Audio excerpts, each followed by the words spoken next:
Hi everyone, how are you all? Welcome back to my channel. My name is Yana. I'm one of the nursing students here in Australia in state Queensland. In particular, I study in Sunshine Coast University on my Bachelor of Nursing Science.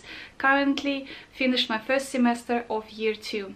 In this video, I want to talk about taking a pathway from Diploma of Enrolled Nursing at TAFE and moving on to Bachelor of Nursing Science at uni. So I can see that many of you actually asked me questions regarding this matter, but sort of like under my different nursing videos that were not related to that. So I thought, how about if I can gather all these questions and just make a separate video for you guys, so it could be all in one place. So I want to start by saying that, as if you are new and you've never been on my channel, okay, you probably will know from this video that I have completed my Diploma of Enrolled Nursing at TAFE. And if you're not new, you've been watching some of my nursing videos already, talking about my experience being a TAFE student during my Diploma of Enrolled Nursing. So I finished my diploma last December and then I took a pathway to uni, started the end of February of this year. Okay, so when I was about to start my last semester of Diploma of Enrolled Nursing, which has all in total 3 semesters, the whole course, so by the beginning of the last semester, I was already choosing which uni I will go to, okay? So that throughout my last semester, I will get myself ready, I will get the required documentation, you know, and take all the steps that necessarily for my transition to the uni. So I started to choose which uni should I go to, okay? I have my uni that I'm in now, and it's in my area where I live, so I had that one on the list, which was Sunshine Coast University campus. Then I also had QUT University, then I had ACU University, and I had also in my list, but sort of like a backup, because I needed to put something in my preferences. So I had Griffiths University. Okay, so my main ones, they were Sunshine Coast University, because it was in my area, and then QUT.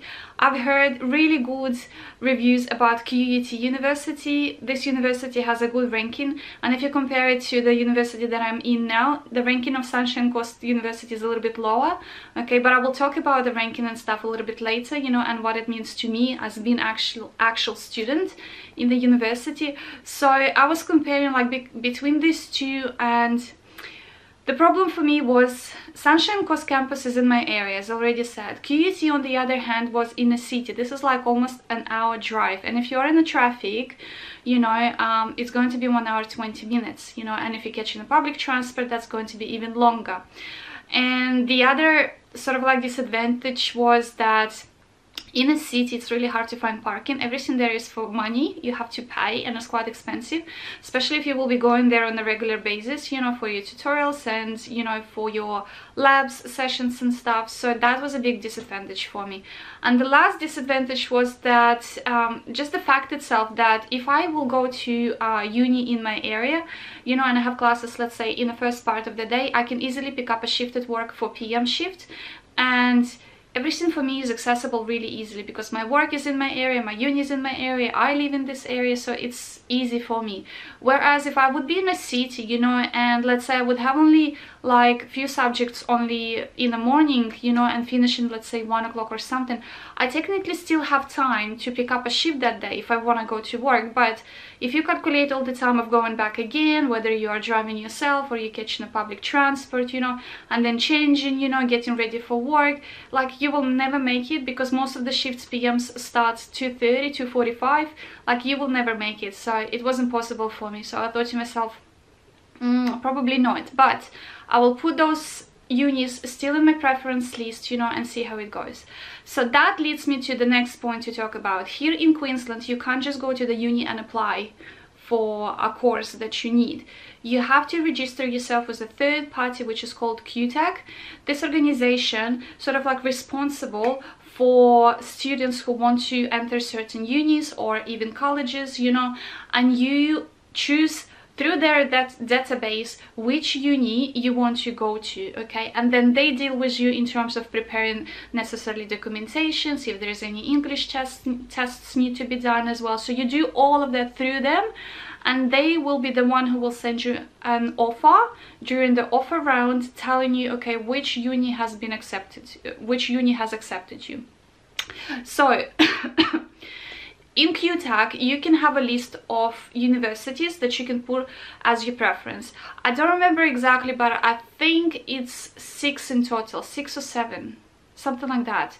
Anyways, and it goes like that. The most important uni for you that you're hoping to go to should be in your first list of preferences. Then the least important, you know, should be next, and then the most least important should be after, and so on. So my first one was at that time USC, and then QUT, and then I had ACU, and then I had university, I think, then I had Griffith University, and I put one more, which was University of Queensland, which is down south.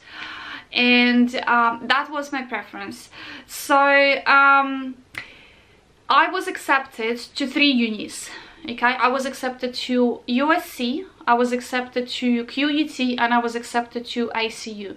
And I knew about ICU when I've changed my preferences. So basically how they do it, they will like, for example, if your first university as USC was your first preference, you know, when the offer round comes and stuff like that, you know, they will tell you that you've been accepted to this uni. If you want to see if you can be accepted to other unis as well, you have to change your preferences. So you have to lower USC down and put, let's say, QUT at your first preference, and then they will tell you if you were accepted there. And then if you want to change again, you have to change the preference if you want to see if you've been accepted by other unis as well, just in case if you will change your mind for some reason, you know, or you will be moving, you know, to a different area, you know, and stuff like that. Like, anything can happen in life. But I think, if I remember correctly, it would allow you 2 preference changing for free, and then after that you have to pay $40. Like, I clearly remember it was $40 fees if you want to change preference again. But I think, if I'm not mistaken, they only allow you 2 times to change it for free, you know, and then, or 3 times. I think it was 3 times, yeah, because I knew about ACU.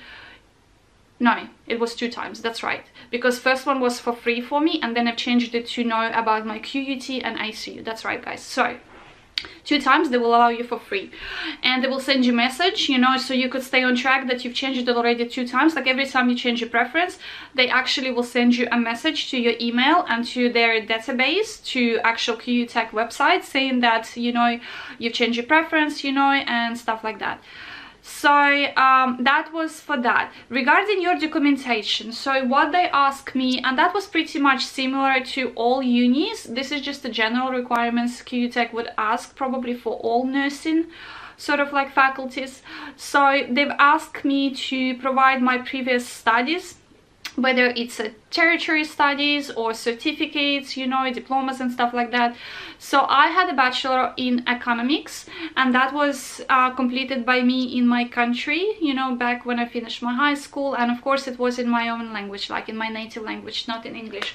So I needed to translate that, and not just translate it myself, it needed to be authorized translation, you know, with all the stamps and stuff like that.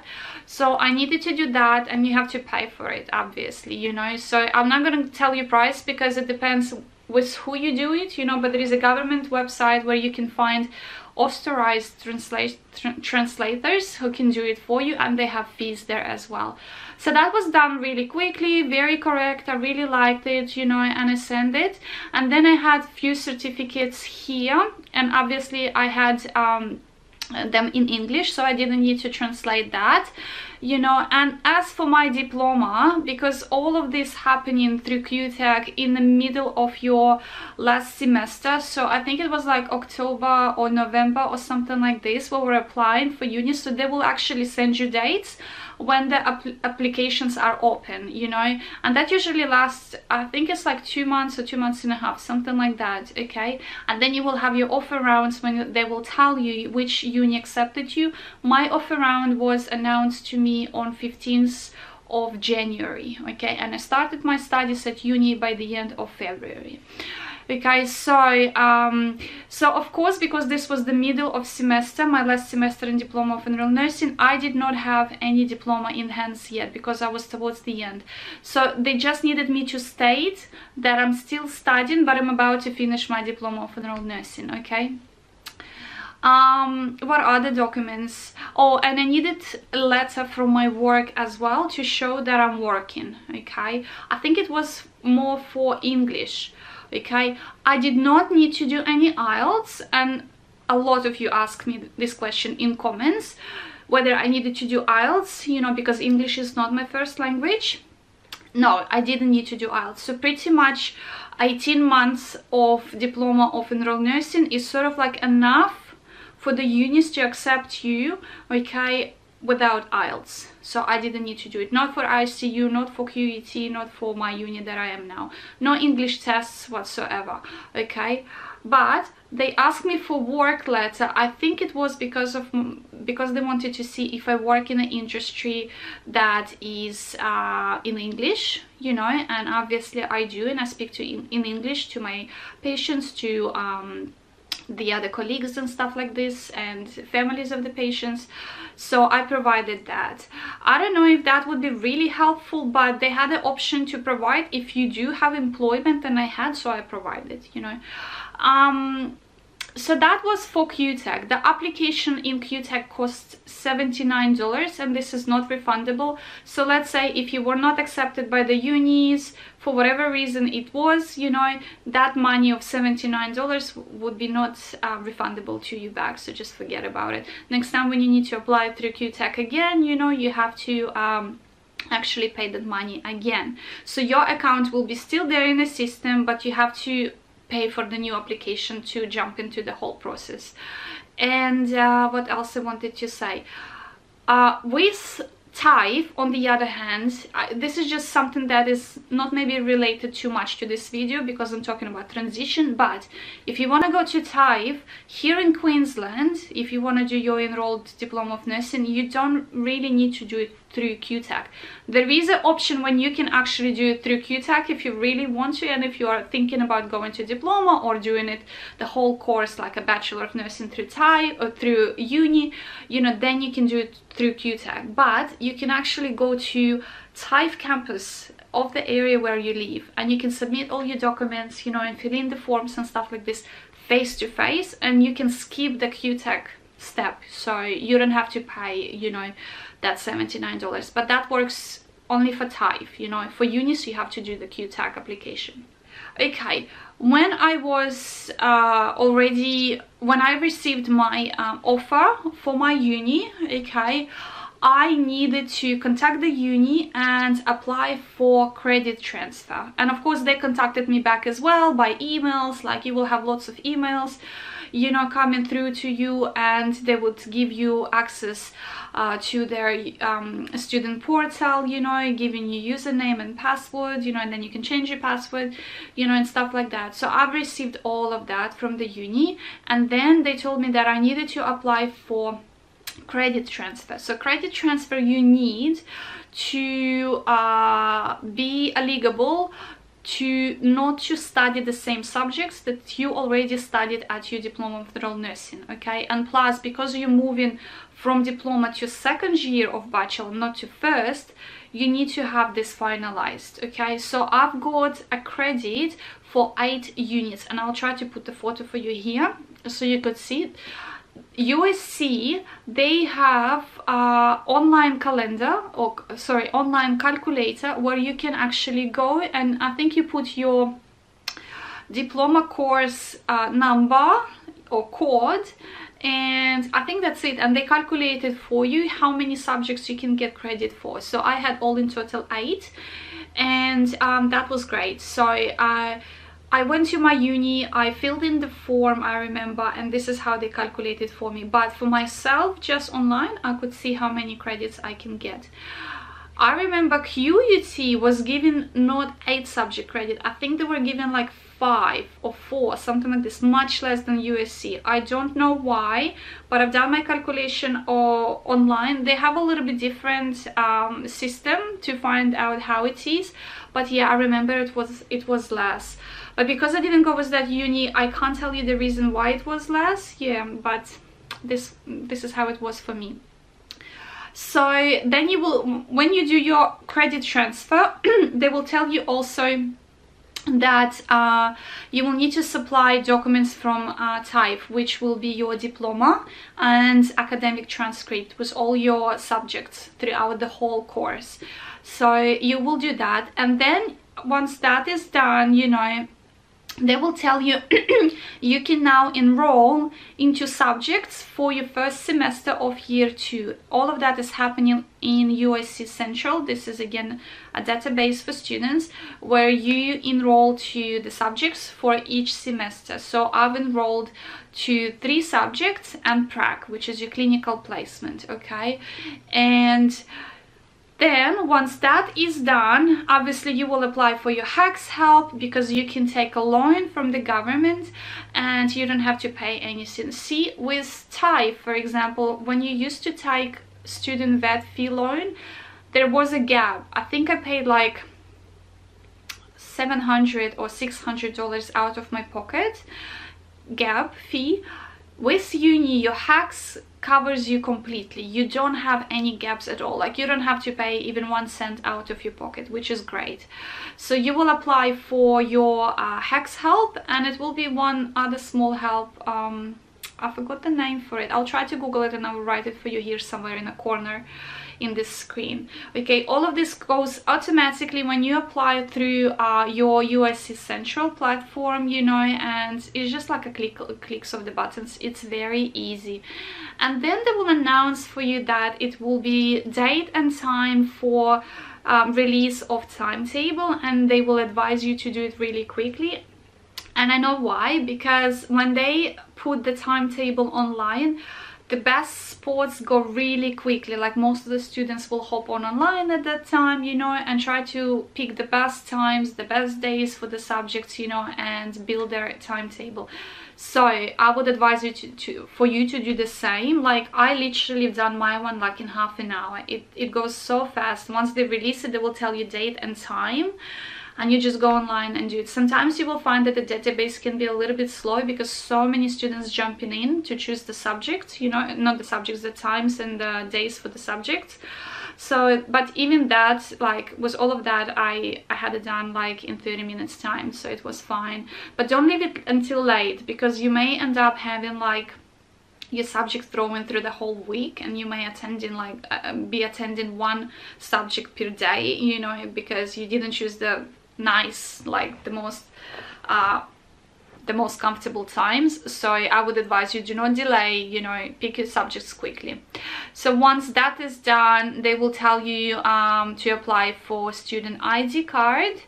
Okay, I've done it face-to-face on a campus, and they would tell you like 5 business days. My one came a little bit earlier, so it was good. All of that was obviously before the whole thing with COVID-19, you know, everyone was on a campus, you know, life was normal.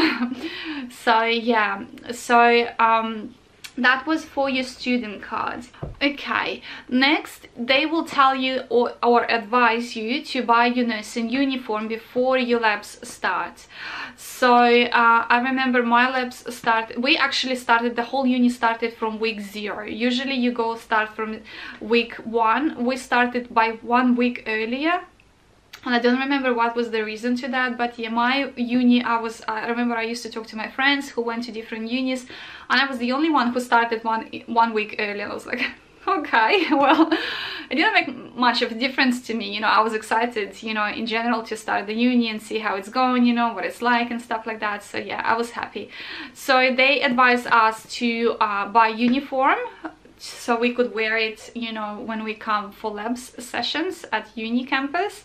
And I mentioned how much is uniform in my other videos, but I'll say it here again quickly. It's $59 for your scrubs, which is just the top, and then you have to have a black bottom. You can buy it from any shop or from nursing websites, whatever you want, as long as it's like standard, you know, sort of like nursing pants. I mean, like just black wide leg pants, you know, and yeah, this is all what they need. And so that was for the uniform. Then also, once all of that is done, obviously you will need to be preparing for your clinical placement in the end of the semester. Some people would have it sort of like in May, some people will have it in June, so it's not like the end of semester. You might be lucky to have it a bit earlier, you know, depending how they're going to place you, you know. So I would advise you from the beginning of semester, you know, to get your documentations ready. Make sure that all your immunizations are up to date. Make sure that you signed it up using the form that they will provide for you for immunization with your GP. So basically, they will have a form for you from the uni that you need to print out and take it to your GP with all your history of your immunizations, and he will sign it as the whole sort of like approval for the immunizations that you have, but it will be just in one form. And just sort out your CPR, your first aid and all of that, you know, you have to be up to date with that, your blood safe, you know, module and things like that. So do that in the beginning of the semester, and they will advise you to do the same. So then when you know, placement time is coming, you know, you will be allocated faster, you know, you don't have to bother too much, because you will have also your assessments coming a lot towards the end of your semester, and you will be really busy, trust me. Okay, and the last thing that I wanted to mention is that how much do I pay? I had that question asked as well, although you can check this information online. Okay, I pay for my year of studies around 7,000 and few hundreds. Okay, so my first semester was about 3,600 or 500, something like that, including my prac. Usually prac go just your placement. 3 weeks would be about like $420 or $440, something like that. If you have 4 weeks, it will go a little bit more expensive. And then I had for the first semester, including prac, about 3,000, as I said, 400 or something like that. And now my second semester, now I will have 4 subjects plus prac. That makes it 4,000 or almost 4,000, something like that, including prac. My first semester I had only 3 subjects and placement. Now I will have 4 subjects and placement. I thought that I will have only 3 subjects, but apparently I have actually 4 when I've checked it. So in one of my previous videos I said to you guys that I will have 3 subjects. No, it's not 3, it's actually 4 subjects, a bit more, and I will have my prac. So you're looking here like at about $7,000 per year. When I was applying for this uni, when I've looked at the prices, and you can see the prices, by the way, through QUT when you're applying, you can compare the prices. The prices between unis, they're not really that much. You will find the difference in a few hundred. Some unis would charge you per year about 7,600, 800, you know, the highest I've seen was 7,800 back when I was applying. So that was almost a year ago, if you go back like to mid-semester of my last semester in Diploma of Enrolled Nursing. So that was the price. But every year or every semester they change the price, and they have rights to do that, as they say in their terms and conditions. So you may find some slight changes in that. So yeah, I think this is all what I wanted to say. This video is going to be not as long as my other videos. This is the whole process, guys. It's not complicated at all. It's really easy. My only advice to you, when you finish in your last semester, just make sure you've got already, you know, your choices organized regarding your uni, and start to prepare from then on, because you need to know at least what documents you need to provide, what's the process, you know, and stuff like that, so you won't be puzzled when you finish your diploma. Otherwise you won't have enough of time, because the transition time between 2 semesters, you know, because you have your semester of the end of the year finishing, or mid-year, wherever you are, and then the next semester is starting off your uni. So each education provider here go like semester after semester, giving you a break in between. So like you have to be really quick and make sure that you up to date with the dates for opening dates for enrollment with QUT, because if you miss those, you know, they have a closing date as well when you can't apply no longer. So if you miss those days, you know, for enrollment, that's it. You have to wait basically for the next semester of whatever year it will be, you know, and you will be just left alone, like left out basically, you know. So just, yeah, just keep that in mind. Be quick, organize yourself prior to the starting semesters of the studying years, and you should be fine. If you still have any questions, leave them in the comments below and I will be gladly answering them. Thank you for watching this video, and I'll see you in my next ones. Bye!